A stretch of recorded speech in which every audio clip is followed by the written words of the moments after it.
दोस्तों अगर मैं आपको कोई एक ऐसी बात बताऊं जो मैंने अपने एक्सपीरियंस से सीखी और जानी है तो वो स्पेशल बात ये होगी कि दूसरों को अपने फ्यूचर प्लान्स और गोल्स के बारे में कभी मत बताओ।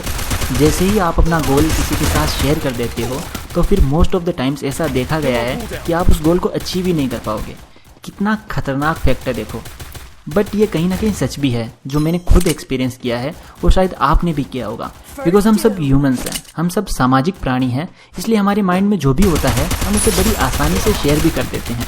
लेकिन ये शेयरिंग ही कभी ना कभी आपकी लाइफ की सबसे बड़ी गलती भी बन जाती है। आई एम श्योर आपका भी कोई ना कोई ड्रीम या गोल ज़रूर होगा जिसे आप अचीव करना चाहते हो और शायद आप भी अपने गोल आसानी से किसी के साथ भी शेयर कर देते हो। अगर ऐसा है तो भाई संभल जाओ। आज की इस वीडियो से अगर एक सीख लेनी है तो ध्यान से इस वीडियो को पूरा देखो और समझो कि जब हम अपने ड्रीम्स या गोल्स किसी के साथ शेयर कर देते हैं तो उसका कितना बड़ा नेगेटिव इफेक्ट पड़ता है और फिर हम उस काम को कर ही नहीं पाते हैं। हम उसमें बुरी तरह से फेल हो जाते हैं और सारा इंटरेस्ट, सारा मोटिवेशन सब खत्म हो जाता है। दोस्तों एक बार इमेजिन करो अपने आप को उस सिचुएशन में जब आपने कोई गोल बनाया और उसके बारे में चारों तरफ बधाइयाँ बांट दी कि भाई अब तो मैं ये करने वाला हूँ, देखना थोड़े दिनों में मैं कहाँ से कहाँ पहुँचता हूँ। परिवार में भी सबको बता दिया कि अब तो मेरा ये प्लान है, ऐसे ऐसे बिजनेस करूँगा, फिर देखना पैसे ही पैसे। और फिर आप बुरी तरह से उस काम में फेल हो जाते हो। या मान लो कि आपका एग्जाम में गोल हो कि आपको 90% अबव स्कोर करना हो और फिर आप स्कोर नहीं कर पाते हो, तो यही आपके दोस्त, यही आपके रिलेटिव्स आपका मजाक बनाने लगते हैं। चाहे आपके सामने कुछ ना बोले लेकिन आपके पीछे आपका मजाक उड़ता ही उड़ता है, आपको ताने देने लगते हैं और फिर आप अपने आप से काफ़ी निराश हो जाते हो। आपको लगता है कि आपने बहुत बड़ी गलती कर दी इन सबको बता के और फिर आपको अपने गोल से ही डर लगने लग जाता है। तो यह है रियलिटी। दोस्तों इसके पीछे एक साइंटिफिक एक्सप्लेनेशन है जिसको समझने पर आपको पूरा फंडा क्लियर हो जाएगा कि आखिर ऐसा क्यों होता है कि अगर हम अपने गोल्स किसी के साथ भी शेयर कर देते हैं तो फिर हमारा इंटरेस्ट और डेडिकेशन उस काम में क्यों खत्म हो जाता है। यही सेम क्वेश्चन पीटर गोल्डविट्जर के माइंड में आया और उन्होंने अपनी पूरी रिसर्च ही कर डाली इस पर।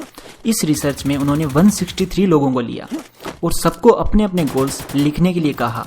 163 लोगों में से आधे लोगों ने तो पहले ही अपने गोल्स पब्लिकली अनाउंस कर दिए और बाकी आधे लोगों ने अपने गोल्स किसी को भी नहीं बताए और बिल्कुल चुप रहे। इनफैक्ट जिन लोगों ने अपने गोल्स पब्लिकली अनाउंस कर दिए थे उन्होंने कहा कि वो तो अपने गोल को अचीव करने के काफ़ी करीब भी हैं। थोड़ी देर बाद सब लोगों को 45 मिनट्स का एक एक टास्क दिया गया और ये भी कहा गया कि आप जब चाहो इस टास्क को बीच में ही छोड़ सकते हो। और इसके बाद जो रिजल्ट्स आए दोस्तों काफ़ी शॉकिंग थे। जो लोग अपने गोल्स को लेकर बिल्कुल साइलेंट थे, यानी जिन्होंने किसी को भी अपने गोल्स नहीं बताए, उन्होंने पूरे 45 मिनट्स वर्क किया ऑन एवरेज और ये भी कहा कि अभी उन्हें अपने गोल को अचीव करने के लिए और भी काफ़ी वर्क करना पड़ेगा जो कि बाकी है। और बाकी के आधे लोग जिन्होंने अपने गोल्स पब्लिकली बता दिए थे उन्होंने सिर्फ 33 मिनट्स वर्क किया ऑन एवरेज और टास्क को बीच में ही छोड़ दिया। दोस्तों इस रिसर्च से ये कंक्लूजन निकला कि जब भी हम अपने गोल्स को शेयर करते हैं तो हमें एक अचीवमेंट की फेक फीलिंग होती है जिससे कि आपको काफ़ी अच्छा फील होता है बिकॉज आप उस टाइम अपने गोल्स की तारीफ कर रहे होते हो, जैसे कि आपने अपने गोल को ऑलरेडी अचीव कर लिया हो। और बस यही गलती होती है, आपका माइंड इस फीलिंग को एक अचीवमेंट के रूप में ले लेता है और आपको फील होता है जैसे आपने अपने गोल को ऑलमोस्ट अचीव कर ही लिया है। Double takedown.